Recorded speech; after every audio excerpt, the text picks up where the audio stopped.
వైఎస్ఆర్సీపీ హయాంలో రుషికొండ అంటే ఎంత ప్రత్యేకత ఏర్పడిందని అదే వందలాది కోట్ల రూపాయలు ఖర్చు పెట్టి ఒక ప్రత్యేక విలాసవంతమైన భవనాలు ఏర్పాటు చేయడం జరిగింది. ఈ నేపథ్యంలోనే దాని మీద విపరీతమైన అవినీతి జరిగింది అని చెప్పి పెద్ద ఎత్తున అప్పుడు ఆరోపణలు కూడా రావడం జరిగింది. ఆ తర్వాత జరిగిన పరిణామంలో భాగంగా కూటమి ఘన విజయాన్ని సాధించడం, ఆ తర్వాత చంద్రబాబు నాయుడు కూడా ప్రత్యేకంగా అక్కడికి ఆ ప్రాంతానికి వెళ్ళడం, సందర్శించడం. సో ఎక్కడైతే జనసేనకు సంబంధించి ముఖ్యంగా పవన్ కళ్యాణ్ గారికి రుషికొండకి సంబంధించి గతంలో జరిగిన అంశం అన్నది రాష్ట్ర వ్యాప్తంగా సంచలనాలు కలిగించింది.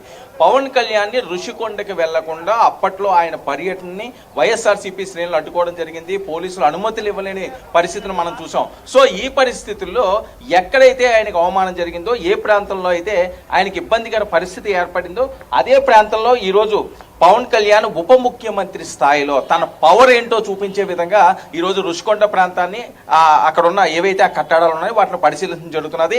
కూటమి అధికారంలోకి వచ్చిన తర్వాత 14 నెలలు కావస్తున్న నేపథ్యంలో రుషికొండకి సంబంధించి ఇన్ని వందల కోట్ల రూపాయల ఒక భవనాలను ఏర్పాటు చేసినా దానికి ఎటువంటి యూజ్ లేకుండా ఉంది. గతంలో చంద్రబాబు నాయుడు గారు వచ్చినప్పుడు కూడా వివిధ రకాల సలహాలు సూచనలు తీసుకోవడం జరిగింది. ఈ రుషికొండ ప్రాంతాన్ని, ఈ బంగళాలని ఏం చేయాలన్నది. అయితే ప్రత్యేకంగా గత 3 రోజుల నుంచి కూడా పవన్ కళ్యాణ్ గారు సమావేశాలు ఏర్పాటు చేయడం జరిగింది. వాళ్ళ కేడర్కి సంబంధించి వాళ్ళతో పాటు ఈరోజు 2వ రోజు అది చేరుకోవడం జరిగింది. సర్వసభ్య సమావేశాలు ఏర్పాటు చేయడం జరుగుతుంది.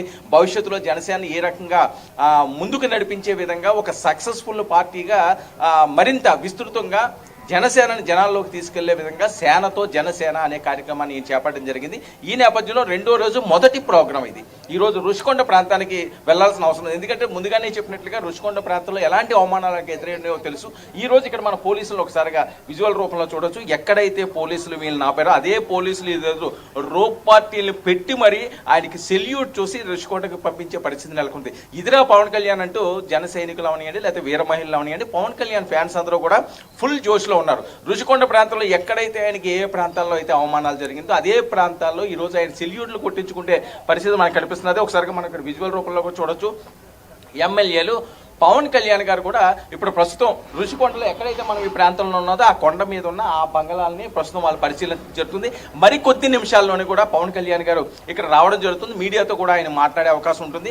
ఏదైతే రుషికొండ ప్రాంతాలను అవనియండి, భవంతులను అవనియండి, ఏం చేయాలి, ఏ రకంగా దాన్ని యూసేజ్ చేయాలన్న దాని మీదే ప్రధానంగా వాళ్ళు దృష్టి సారించడం జరుగుతుంది. ఈ రోజు ఇక పవన్ కళ్యాణ్ గారి ప్రోగ్రాం విషయానికి వస్తే ప్రత్యేకమైన కార్యక్రమాలు ఈరోజు వివిధ ప్రాంతాల్లో నియోజకవర్గాల వారీగా మనం చూస్తే నియోజకవర్గాలకు సంబంధించి ఒక 10-15 మందిని ప్రత్యేకంగా మొదటి నుంచి కూడా జనసేనకి ఎవరైతే సర్వీస్ చేస్తారో వాళ్ళందరినీ పిలిచి వాళ్ళ సూచనలు సలహాలు తీసుకోవడం జరుగుతుంది. పదవుల విషయంలో ఎవరైతే అసంతృప్తులు ఉన్నారో వాళ్ళందరినీ కూడా బుద్ధగించడం జరుగుతుంది. మరొక వైపు నిన్న సమావేశంలో కూడా మనం చూడడం జరిగింది. బయటగా వార్నింగ్ ఇచ్చి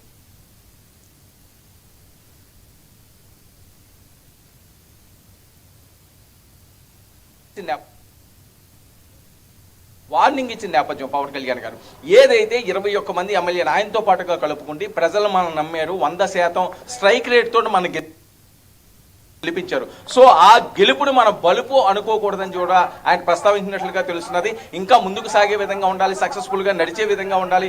వచ్చే ఎన్నికలకి అంతటికీ కూడా జనసేన మరింత పవర్ఫుల్ గా జనాల్లోకి వెళ్లాల్సిన అవసరం ఉందని ఆయన సూచించడం జరుగుతుంది.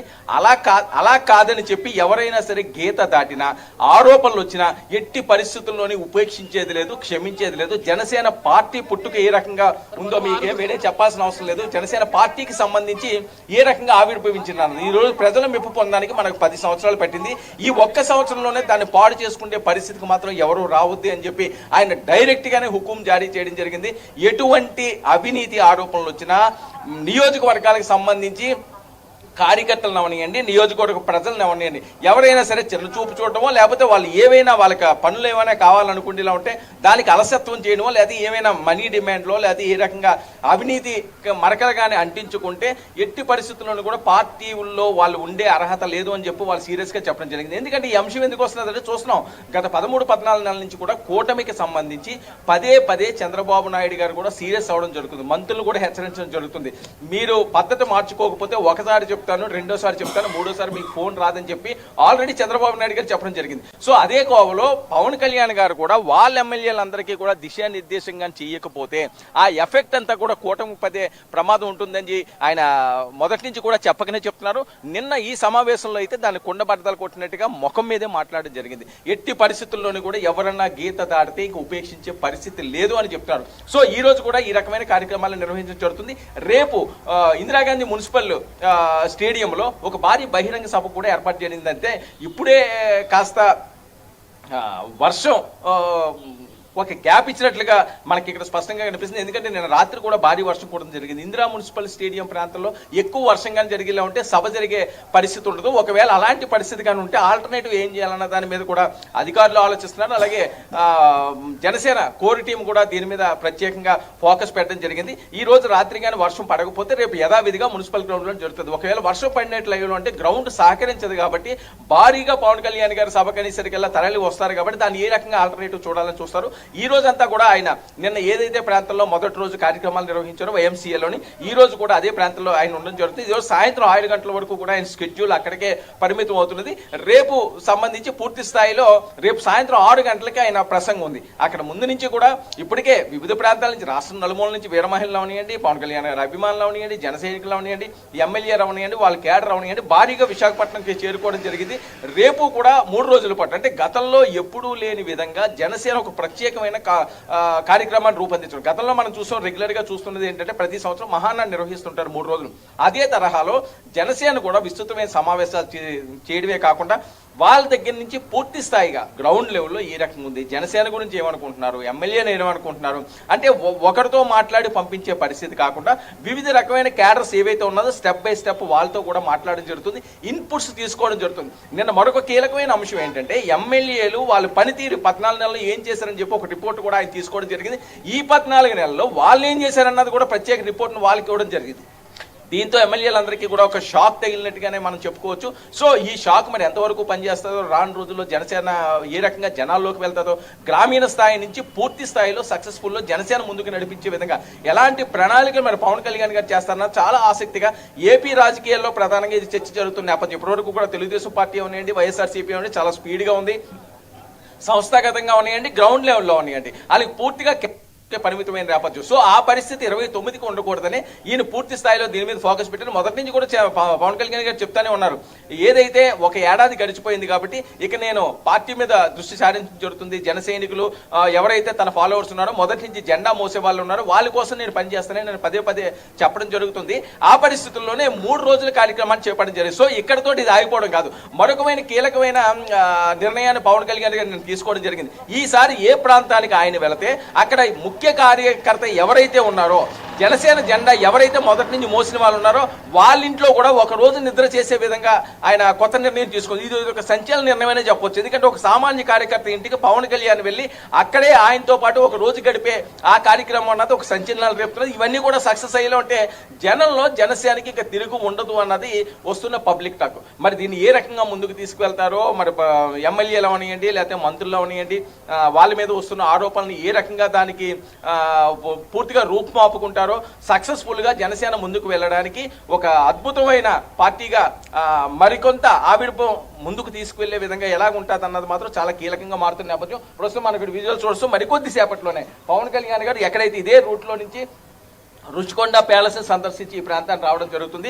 వచ్చిన తర్వాత రుషికొండని ఏం చేస్తారన్నది ఇన్ని నెలలు పెట్టి కూడా ప్రతి ఒక్కరి నోట మాట్లాడేది ఏంటంటే రుషికొండ అన్ని 100 కోట్లు కట్టారన్నారు, అవినీతి చేశారన్నారు, ఎందుకు దాన్ని పట్టించుకోలేదు, ఎందుకు దాన్ని ఆ రకంగా నిర్వీర్యం చేశారు అని చెప్పి చాలా వ్యతిరేకత కూటమికి వచ్చిన నేపథ్యం. సో ఇంకా దాన్ని ఉపేక్షించే పరిస్థితి లేదు, ఇమీడియట్ గా దాని మీద ఒక నిర్ణయం తీసుకోవాల్సిన అవసరం ఉంది. ఈ ఒక్కటనే కాదండి, ఏదైతే వైఎస్ఆర్సీపీలో అవినీతి ఆరోపణలు వస్తున్నాయి, నిన్న కార్యకర్తలు కూడా చాలా మంది చెప్పింది, సార్ ఇప్పటికీ కూడా మేము ఏ పాలనలో ఉన్నాం మాకు తెలియని పరిస్థితి ఉంటున్నది, తెలుగుదేశం ఎమ్మెల్యేల దగ్గర నుంచి కొద్దిగా ఇబ్బందికర పరిస్థితులు వస్తున్నాయి, అలాగే మాకు మన ఎమ్మెల్యేలు కూడా మమ్మల్ని సహకరించట్లేదని చాలా మంది ముక్కుసూటిగా పవన్ కళ్యాణ్ గారి ముందు ఆవేదన వ్యక్తం చేసినట్లుగా కూడా తెలుస్తున్నది. సో వీటిలన్నిటికీ కూడా ఫుల్ స్టాప్ పెట్టే విధంగా రెగ్యులర్ గా రిపోర్టులన్నిటి కూడా అప్డేట్ తెప్పించుకుని ఎక్కడైతే తప్పు జరుగుతుందో దాన్ని సెటరేట్ చేసే పనిలో సేనాని నిమగ్నం అయ్యారు. అందులో భాగంగానే విశాఖను మొదటి వేదికగా ఆయన ఎంచుకోవడం జరిగింది. ఎక్కడైతే విశాఖలో ఒకసారిగా మన గతానంలోకి వెళ్ళేలా ఉంటే నవేటల హోటల్లో ఏ రోజు రోజైతే పవన్ కళ్యాణ్ నిర్బంధించారో, ఏ రోజైతే ఇబ్బంది పెట్టారో, ఏ రోజైతే ఎయిర్పోర్ట్ నుంచి కనీసం ఆయన పైకి కూడా రాకుండా చేశారో, అవన్నీ కూడా ఎప్పటికీ కూడా జనసైనికులు మర్చిపోయారు, పవన్ కళ్యాణ్ గారు కూడా మర్చిపోయే పరిస్థితి. అందుకనే విశాఖను ఆయన పదే పదే ఎంచుకోవడం జరుగుతుంది. ఉభయ గోదావరి జిల్లాలో ప్రత్యేకమైన ఫోకస్ ఆయన ఎప్పుడు పెడుతుంటారు. దాని తర్వాత మొదటి స్థానంలో చూసేది ఆయన పవన్ కళ్యాణ్ గారు విశాఖపట్నం మీద పూర్తి ఫోకస్ ఆయనకున్నది. పదే పదే ఆయన చెప్తుంటారు, నేను ఓనమాలు నేర్చుకున్నది విశాఖపట్నంలో, నా యాక్టింగ్ నేర్చుకున్నది విశాఖపట్నంలో, ఈ రోజు నేను పవర్ స్టార్ అయ్యానంటే విశాఖపట్నం నుంచి అని. విశాఖకి పవన్ కళ్యాణ్కి విడదీయరాని బంధం ఉంది. ఆ బంధం నేపథ్యంలో ఆయనకు ఒక పవర్ ఉంది కాబట్టి ఉప ముఖ్యమంత్రి స్థాయిలో విశాఖను ఒక అద్భుతమైన మహానగరంగా తీర్చిదిద్దడమే కాకుండా పూర్తి స్థాయిలో జనసేనను కూడా ఇక్కడ మరింత బలోపేతం చేసేది ఇంకా ఉత్తరాంధ్ర ప్రాంతం మీద ఆయన ప్రత్యేక ఫోకస్ పెట్టారు. అందులో భాగంగానే 3 రోజుల పాటు ఇక్కడ ఈ ఏర్పాట్లు ప్రత్యేకంగా నిర్వహించడం జరిగింది. సక్సెస్ఫుల్ గా 2వ రోజు కూడా కొనసాగుతుంది. రేపు కూడా పూర్తి స్థాయిలో సక్సెస్ఫుల్ గా తమ కార్యక్రమాలన్నింటినీ కూడా పూర్తి చేసిన తర్వాత ఆయన స్పీచ్ ఏ రకంగా మాట్లాడతారో, ఉత్తరాంధ్ర ప్రాంతానికి ఎలాంటి ప్రత్యేకమైన ప్యాకేజీలు ఏమైనా అందించే విధంగా ఆయన ఏమైనా హామీలు ఇస్తారో, ఏ ప్రాంతాల మీద ఆయన ఫోకస్ పెడతారు, ఇవన్నీ కూడా చాలా కీలకంగా మారుతున్న నేపథ్యం. ఏదైనప్పటికీ కూడా కూటమిలో జనసేన ఇప్పటి వరకు కూడా ఏదో నామమాత్రంగానే ఉంది, పెద్దగా సీరియస్ లేదన్న వాళ్ళందరికీ కూడా ఇక వాళ్ళు నోటికి తాళాలు వేసినట్టే అయింది. ఈ 3 రోజుల కార్యక్రమంతో పవన్ విజృంభణ ఏంటన్నది చూసేమంటారు. ఋషికొండతో పాటుగా ఎక్కడైతే కీలకమైన అంశాలు ఉన్నాయో, ఎక్కడైతే పెండింగ్ వర్కులు ఉన్నాయో వాటిలన్నింటినీ కూడా పూర్తి చేసే విధంగా రేపు సభా వేదికగా ఉత్తరాంధ్ర ప్రజలకి పవన్ కళ్యాణ్ గారు ఒక ఖచ్చితమైన సందేశం ఇస్తారు అని చెప్పి ఆశాభావం వ్యక్తం జరుగుతుంది. మరొకవైపు కేడర్లో కూడా ఎలక్షన్ అయింది, మనం సక్సెస్ఫుల్ గా గెలిచాం, మమ్మల్ని పవన్ కళ్యాణ్ గారు అపాయింట్మెంట్ దొరకట్లేదు, పట్టించుకోలేదు అన్న వాళ్ళందరికీ కూడా ఆయన ప్రత్యేకంగా పిలిచి వాళ్ళతో 1 to 1 మాట్లాడి వాళ్ళ సమస్యలు ఏంటో తెలుసుకుని సమస్యలను అక్కడక్కడే పరిష్కరించే విధంగా ఏర్పాటు చేసిన విస్తృత స్థాయి సమావేశాలన్నీ కూడా సక్సెస్ఫుల్ గా సాగుతుంది. ఇదే నేపథ్యంలో పవన్ కళ్యాణ్ గారు జనసేన మీద ఫోకస్ పెడితే రానున్న రోజుల్లో జనసేన మరింత బలోపేతంగా ముందుకు సాగే అవకాశం అయితే స్పష్టంగా కనిపిస్తున్నది అన్నది విశ్లేషకుల మాట. మరి ఏ రకంగా ముందుకు సాగుతారో, ఎలాంటివైనా ప్రత్యేకమైన ఆలోచనలు ఇంకా పవన్ కళ్యాణ్ ఏం చేస్తారన్నది